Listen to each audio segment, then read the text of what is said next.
Hello, LinkedIn Live. Hello, Facebook Live. Good morning. 11:45, sometime in July. My name's Liam Mulligan. As you know, his probably name's underneath here somewhere. Welcome to another Working Lunch with Liam. I wasn't with you on Monday. I had workmen in the house making loads of noise. As nice as they were very noisy, and I just didn't think it was great to be on here and things banging in the background. So we're here on Wednesday. We've got loads of guests coming up, lined up for every Monday and Wednesday throughout this lockdown period. So thanks very much for watching. Wherever you're watching, you might be watching on LinkedIn or on a page that's been shared around the Northwest on a business page. Anyway, you're welcome. We're here every single Monday and Wednesday. Now, we've had some fantastic guests on this program, on this platform over the past 10 weeks. And my guest today is as good as any that we could expect. He is a friend and a colleague from a networking group that I'm part of in BNI. As many of you know, that I'm very heavily involved in that. And he's been with us for quite a few weeks now. And I've asked him to come on to tell us about the business that he's involved in and his role. He classes himself as a business development manager of NWF Fuels in Burnley and various other locations. But to be quite frank, I think he probably runs the gaff. But we're going to find out now. Let's bring Chris on to the stream. Chris, good morning. Good morning, you beautiful bearded man, you. I should say the same about you. You're closer shaven than you normally are, aren't you? Or is this... Yeah. Well, I went for my first haircut after the coronavirus lockdown pandemic scenario / Yeah. And I had a super zero, which I didn't even know existed. So at the back, it's just neck, it's just flesh. There's not even a little sprinkling of hair on there whatsoever. Wow. I mean, kind of things to come. Yeah, absolutely. I mean, I had a super zero. He set fire to my ears, which I don't know if that's a normal thing for a Turkish barber to do, or if he just hated me. And he also waxed my nose, which again is a first thing. Epic. And how was it going back into some sort of normality, getting yourself cut, etc.? I mean, were you one of the first ones out the block on that Saturday? Yes. Right. Yeah. One of the first ones banging his door down, basically, let me in. Well, you did look a bit rough, to be fair, on the Friday. So yeah, when I was walking down the streets and I was doing my weekly shop at Aldi, people were throwing me penny coins and pounds. So I thought, I need to get in there and sharpen myself up a little bit. Talking about being recognised, I was walking through a town centre yesterday, and I heard behind me, "Oi, Mulligan!" Looks round, nobody. "Oi, Mulligan!" Some guy waving at me. "You're from that LinkedIn, aren't you?" Never seen this guy before in my life. So hello to that person who held my name at me yesterday. Good. Hopefully you're enjoying it. But I am from that LinkedIn. Now, Chris, yes. You describe yourself as a business development manager for NWF Fuels in Burnley, as I know it. Let's start talking about the business itself. Give it a good plug. What do you do? Where you are, etc. And then we'll go back into the history of it. Yeah, so basically NWF Fuels, I look sort of like BDM for the Burnley depot. They are a nationwide chain. So NWF is a group as a whole. We have depots up and down the country. So there's no sort of like areas that we can't sort of cater for really. And predominantly what we do is we supply every type of fuel known to man. So we do your red and white diesel. We do kerosene, which is heating or burning oil, as it's otherwise known. So we cater to a multitude of marketplaces, really. Red diesel for all your building sites and all your dumper trucks and stuff on site, over and off red diesel. Farmers are a massive sort of customer base of ours. So red diesel for all the tractors and stuff. Kerosene, heating and burning oil. Again, farmers predominantly, because they're in 9 times out of 10 in the middle of nowhere. They don't have like a main supply sort of thing. So yeah, we supply those. We do sort of like a cheap and cheerful sort of fuel card option for anyone that's got like a fleet of vehicles and stuff like that. So yeah, been going a while since sort of like started off in 1950. So it's just slightly older than me. Probably not older than yourself. No. What were you, 49? I'm 27 tomorrow, actually. My birthday's tomorrow. So well, happy birthday for tomorrow. Thank you. 27. This is my gift to you, obviously. Burnley branch. We sort of like look after the northwest basically. So BDM, it's a multitude of tasks really. Get involved in sort of like the marketing and the pushing the business. We're going out when we could do, going out and seeing customers and bringing them on board. Getting out there to some beautiful parts of the Ribble Valley that we cater for. So yeah, it's been good. Awesome. So you mentioned fuel cards, which is a huge economy at the minute. Yes. There is fuel card. I know that fuel card companies, some of them, which are not yours, but have a reputation for price hikes and hiding stuff. And so, how does it operate with you guys on the fuel card side? Dead plain simple. Basically, every week you get a price at the beginning of the week, and that price is then set for that week. So the price you get is the price you pay. It's a massive sort of like Key Fuels card. Is well renowned. It's up and down the country, just under 4,000 sites. You get an app with it, so you can put a postcode in wherever you are in the country, and it will bring up your nearest sort of fueling station that you can use the card at.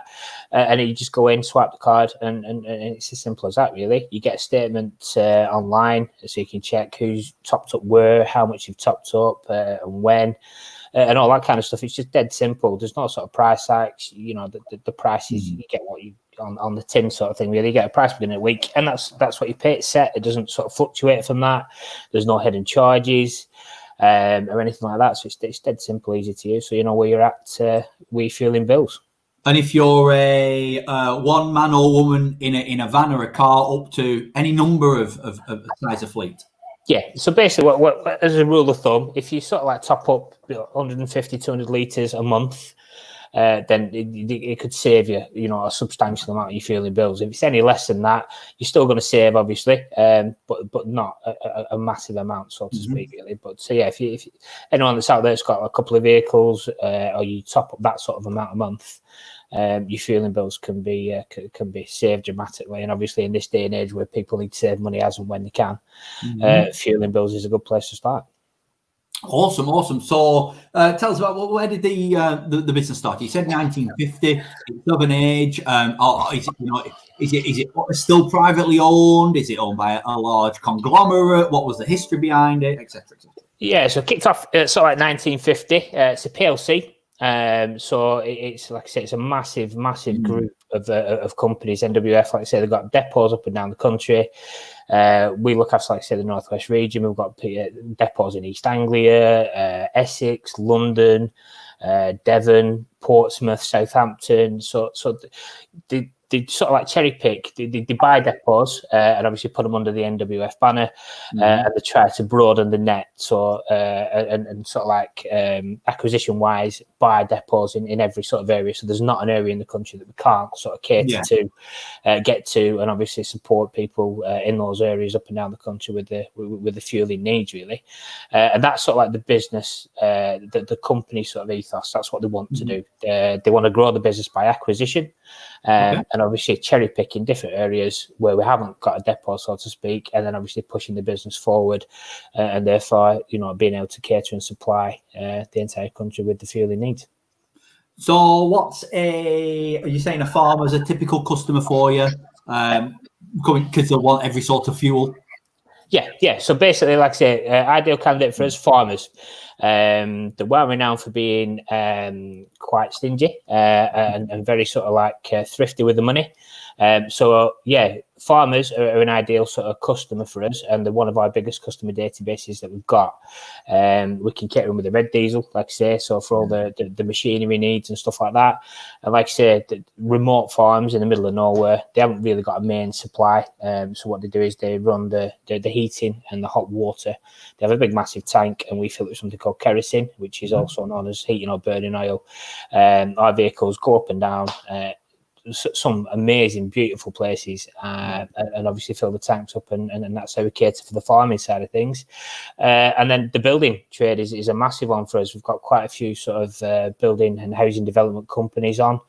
Any sort of sites where you see houses being thrown up or built, we deliver all the sort of fueling to sites for them. So all the dumper trucks and diggers that you see, we can supply them as well. So yeah. Awesome. And I mean, was it a case for you that the fuel trade chose you, or you chose the fuel trade? Were you meant to do this, Chris? What's the history? Tell us. Yes. Probably a mixture of both, to be fair. A good friend of mine's been in the industry for a while, and I was sort of like, I ran my own business before this. It took a bit of a hit, so that's a different story. And then was looking to sort of like get back into the big boy world, really. And yeah, it was just a couple of drinks, and then it sort of happened from there, really. And it's sort of like free fall from there.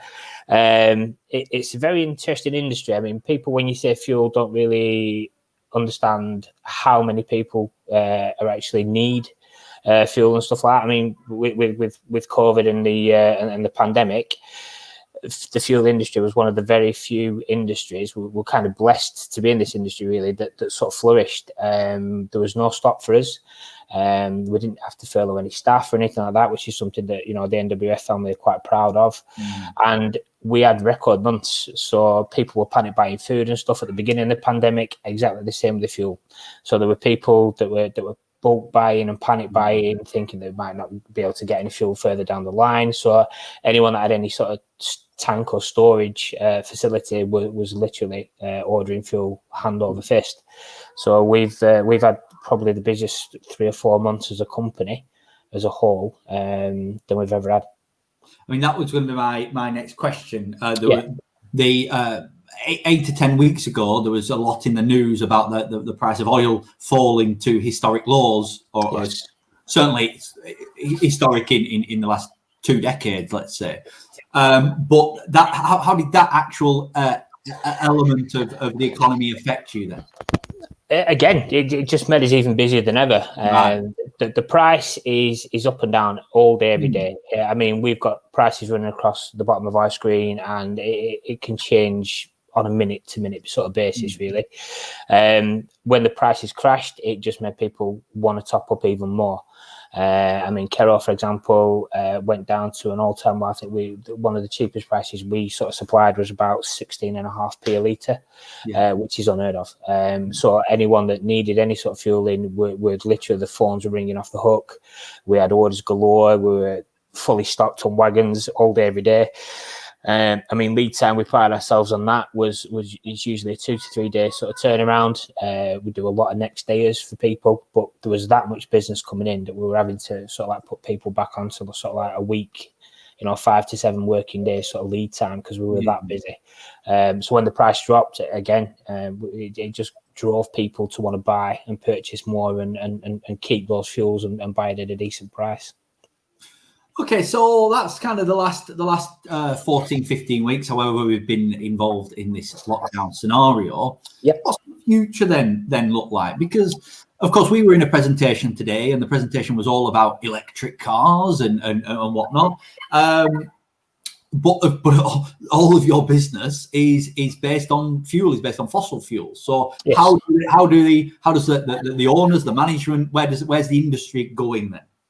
I mean, that's probably 20, 30, 40 years down the line. So, I mean, fossil fuels are very much still prominent in the marketplace. Like I say, a lot of machinery still run off red diesel and stuff like that, and obviously white diesel for your road vehicles and stuff like that. So it's very much still a strong marketplace. Like I say, electric cars and stuff like that we were in the meeting about this morning is decades ahead in the future sort of thing, really. So as it stands at the minute, we're still busier than ever. It's just crazy busy. So yeah, as a business, they're still driving on. Obviously, looking to purchase more depots up and down the country, and push the brand and push the fuel. Awesome. And you've been in business, certainly in small business and large business now. Yep. What's the philosophy then? The philosophy on small business. How have you operated as a business person? What's your ethics, etc.? Yeah, just treat people like you're going to be treated yourself. I've always sort of like a mini motto of mine. However big a company you work for, however small a company you work for, I always treat people like I'd expect to be treated myself.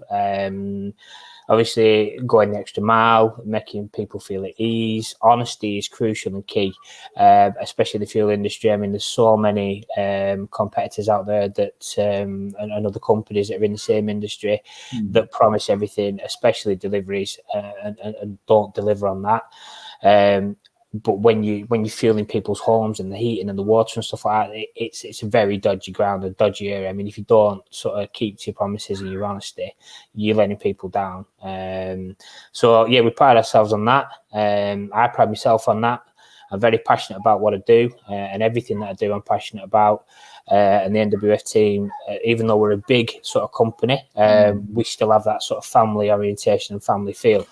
So every depot is its own sort of individual entity. You've got your own customer base to look after, and we pride ourselves on offering, sticking to our promises and offering customer service, second to none, and going the extra mile for all our customers on a daily basis, really. Brilliant. It would be remiss of me to not discuss networking. Okay. It's become, well, maybe it was beforehand, but it's become a big part of how you drive your business forward. So talk about that thinking. Where did it start? You thought, you know what, I want to get involved in some networking, and how's that panning out for you, and how's it worked for you over the past few weeks? As a company, they've never dabbled with it before. Yeah. I've sort of been involved with BNI in the past, going back quite a few years ago with the previous workplace, and I understood it completely. I got how it worked, and I was dead keen to get involved. So when I came into the group, into the business, it was something that I spoke to the powers that be about, and they sort of used me as a bit of a crash test dummy, if you will. So they let me get free rein of going to wherever I wanted to do. Visited a few groups. Obviously, you've got to do a bit of research. Chose a group, obviously, that we're both a member of, which is outstanding. And it's, like I say, something I've never been involved with before or thought about doing. And it's just had a massive impact on the business, all positively. I mean, the amount of connections we've made, the amount of extra business it's brought on board, the amount of advice and the support within our group in BNI has been massively influential to our business. And it is something that they're looking to do now, the powers that be, and spread across the other depots, nationwide, because of the massive impact over a short space of time that it's had, not only financially, but the connections and the customers that we've brought on board. It's just been absolutely unbelievable. Like I said, busier than ever, but the networking side of things as a business is something that they've never dabbled with, but they are looking, to do more of off the back of, what we've done, and the results that we've got from it. I mean, you so therefore you say you look at it as part of your marketing strategy. Absolutely. Your 2 hours, whatever time you spend throughout the week on it, it is embedded into your marketing strategy. Absolutely. Yeah. And it is for probably the majority of the depots that we've got going forward. It is crucial. I mean, you've got to sort of like move with the times. So your face-to-face meetings are just gone literally instantly overnight. So you've got to try and move with the times as a business, as an individual, to try and bring in more business.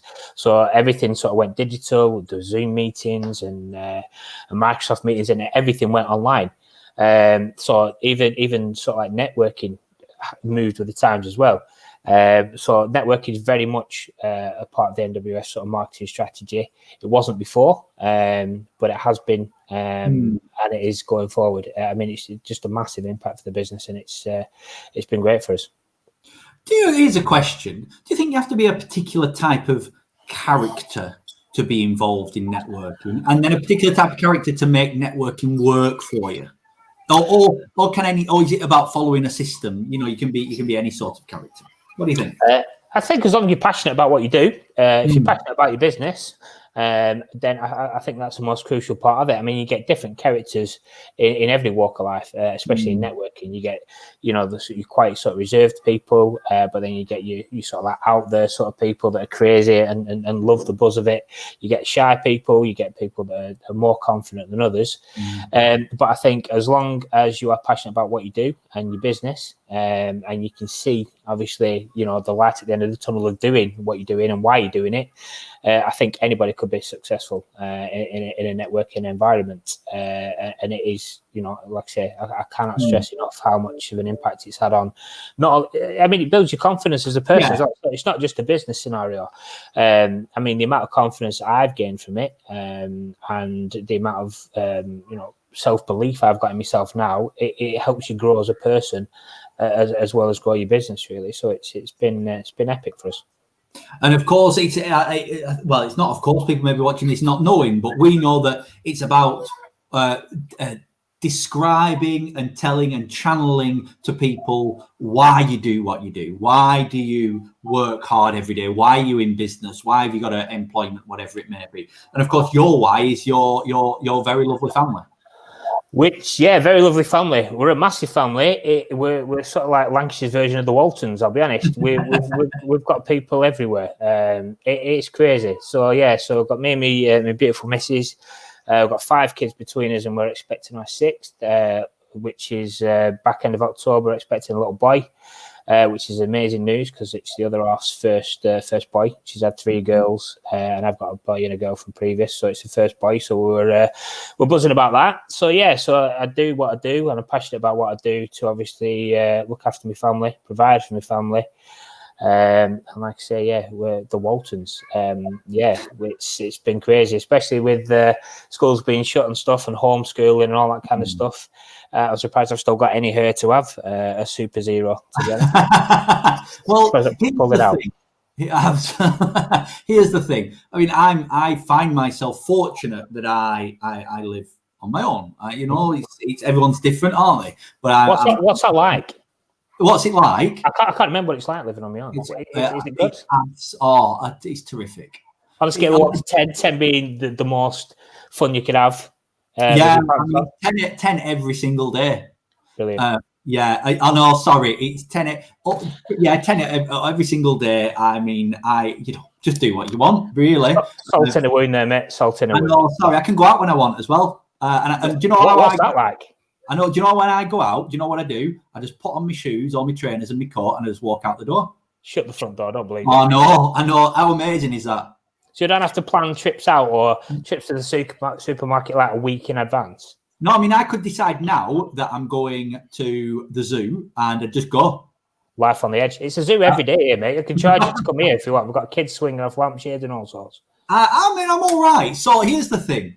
Obviously, we jest, and everyone's got different ambitions in life and different situations. But of course, you've got a full house. That's your life. That you're running your job, you're running a side business, which will come on to, or your partner is in the second, and then you've got a full family, you've got a full house.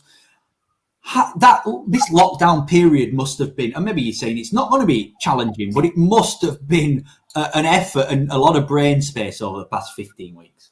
It has, mate, to be fair. The kids have probably coped a lot better than we thought they would, to be fair. Obviously, kids need structure and routine, and that's gone out the window. So where they used to get up at a certain time, breakfast at a certain time, school, pickups, everything was routine. And it's just, it's gone to pieces. So, the kids have been amazing, bless them. And the other half has done majority of the homeschooling. So obviously, I've been working from home, as majority of the staff have at NWF have been working from home. So my other half, we're a team. She's like my best friend. So we touch wood. We haven't had any arguments or anything, disagreements like that. We sort of like, one has a bit of a vent and a bit of a rant, the other one listens, and we just help and support each other. And that's how we roll as a family. And to be honest, it could have gone either way, but we've come out of it a lot closer family. Through it all, we've helped and supported each other, and obviously now it's sort of like easing a little bit. We can get out and have some fresh air and stuff like that. It's we're getting there. It's been tough, but it's brought us a lot closer together, I feel. And if you could take one thing away from when we eventually get out of this period and everyone goes back to offices and shops and whatever, what's the one thing you're going to take away from the last 14 weeks, and what's a top tip for working from home? Top tip is to just embrace it. I mean, a lot of people see a lot of negatives about it. I mean, as a business, we're working from home till probably first couple of weeks in September. Okay. That's been set across the board for a number of weeks.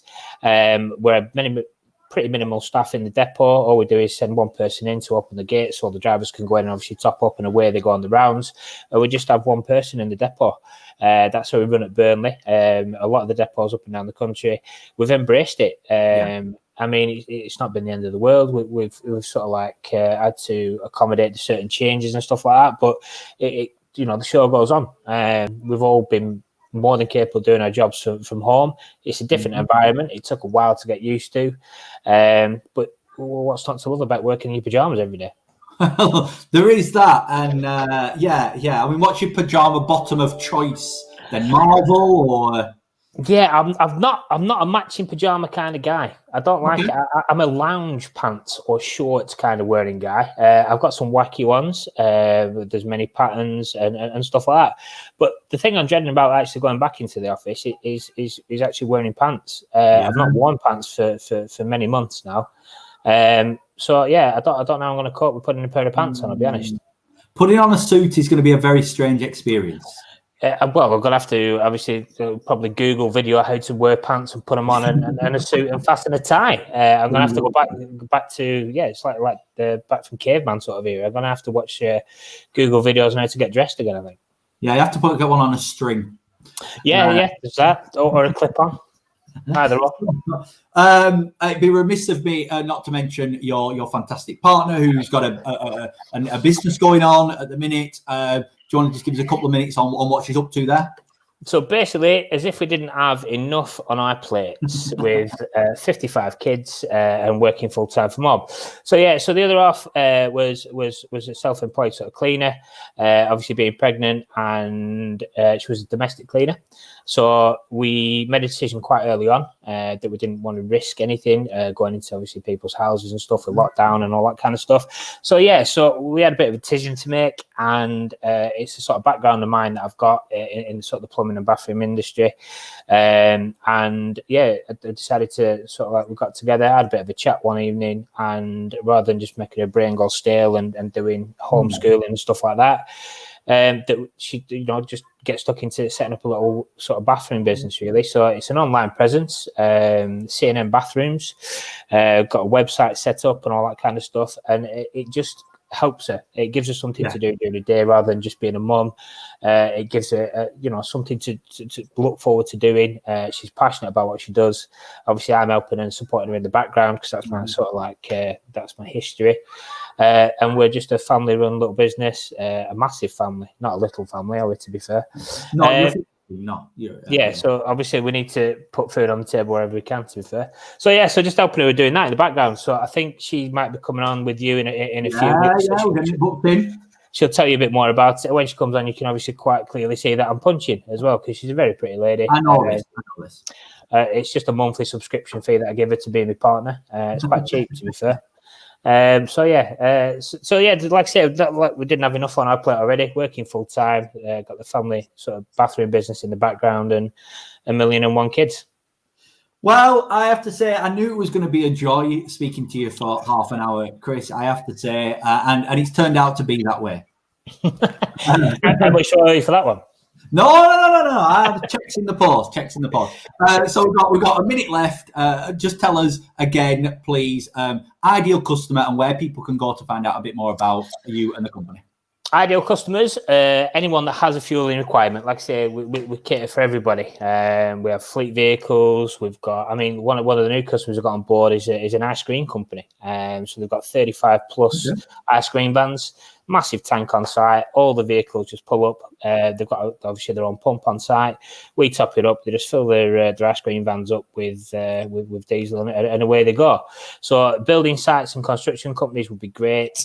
Farmers that feel like, I'm pretty sure we can save anybody money on the sort of heating oil and the red diesel requirements. And yeah, so if you just go to NWF website, it gives you all the depots nationwide. So regardless of wherever you are in the country, you put your postcode in, it brings up the most nearest depot to you. Get in touch with them, and I'm pretty sure they can save you money and offer you a superb service at the same time. Okay, cool. Right, well, we will put your LinkedIn profile thing down below when we finish the broadcast. And that's it. What's the 20 seconds left? What's the rest of the day bringing you today? Chaos. Right, brilliant. Every day, up to chaos. Lunch? Not even organised chaos, just straight chaos. It's the best way to be. Right, Chris from NWF Fuels, thank you very much. Put the link in below. And we will see you all next time, Monday, when I have another fantastic person to speak to about their business that's based in the Northwest. So have a great week, have a great weekend, and we will see you next week. Say bye, Chris. See you later, bye.